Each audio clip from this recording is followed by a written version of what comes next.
Hi friends, today is Sunday, August 13th, and today I'm going to be beginning the first part of my story of how I went from being on the brink of death back to life again, and hopefully soon back into a semi kind of normal life again.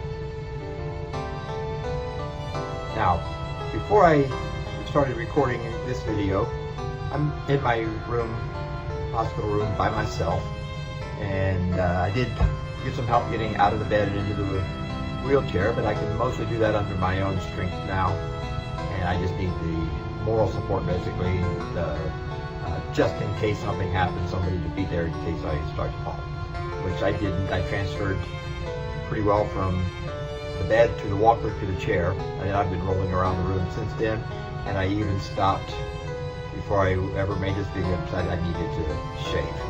And so I shaved, and now I'm ready to tell you some of the story. So this is part one. In December of 2022, I had heart surgery. And I guess in a way that was scary enough, but I really wasn't worried about it. It's a procedure that happens all the time. Open heart surgery happens all over the nation, every day.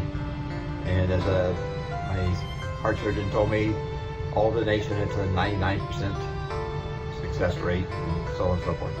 So I wasn't worried about dying. And I recovered from the heart surgery basically faster than they expected that I would. And they took me off the ventilator long before they normally would take somebody off the ventilator. And I was in ICU for one night, and I was pretty much awake all night, thirsty as all get out, and I just remember kept asking for more ice to put in my mouth, ice chips. By the next day, I was out of ICU and into a room, and I believe it was the day after that I started getting up and walking. And they have to keep you a minimum of 4 days in the hospital after heart surgery, and they did, and that's as far as I went. I went home, no issues. I was recovering fine from heart surgery. The only issue is the day that I was leaving the hospital, and I was taking a shower then for the first time in 4 days, that I noticed that I had a bed sore right above my tailbone. I really couldn't see it, but I could kind of feel it. And so I told my nurse about it when I got out of the shower. She gave me some cream, said, take this home with you, put it on 3 times a day, and it should take care of it. So I did, and I followed the instructions.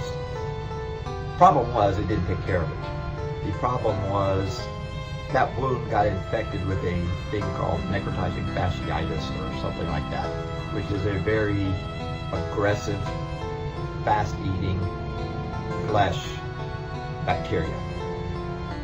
And it took that bed sore that was the size of a nickel maybe, and it just started eating away at my skin, going deep into it, even getting into the bloodstream enough. And I was feeling worse and worse, but being your typical guy, I said, it's gonna heal itself, it's fine, just live through the pain. I went home from the hospital December 18th.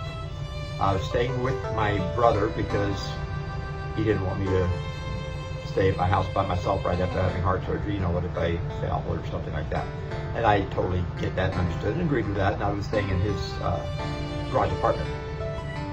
On January 1st, the afternoon of January 1st, I phoned down to him and I said, something is wrong. And told him what was happening and stuff, and he said, let's go to the emergency room now.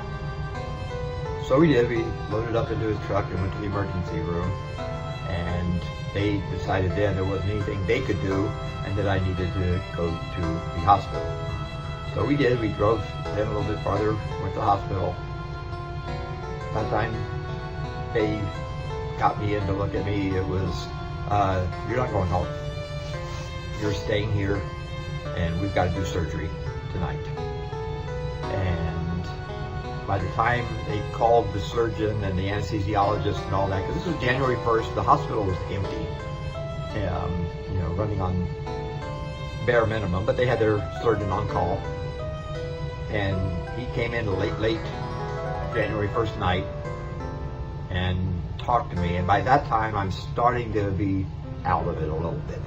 But I do remember him saying, this is a very serious situation, that we have to do surgery tonight. But I need you to know that even with this surgery, the mortality rate is very, very high. And he asked me if I understood what he was saying. I said, yes. I said, what I understand is I don't have a choice. I have to do this. And he said, that's right, you have to.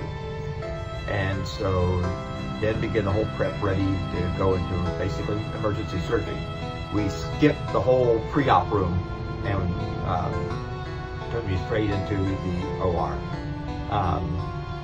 As the surgeon left the room to go get scrubbed and stuff like that for the surgery, my brother stepped out in the hallway with him and asked him what's really, give it to me straight.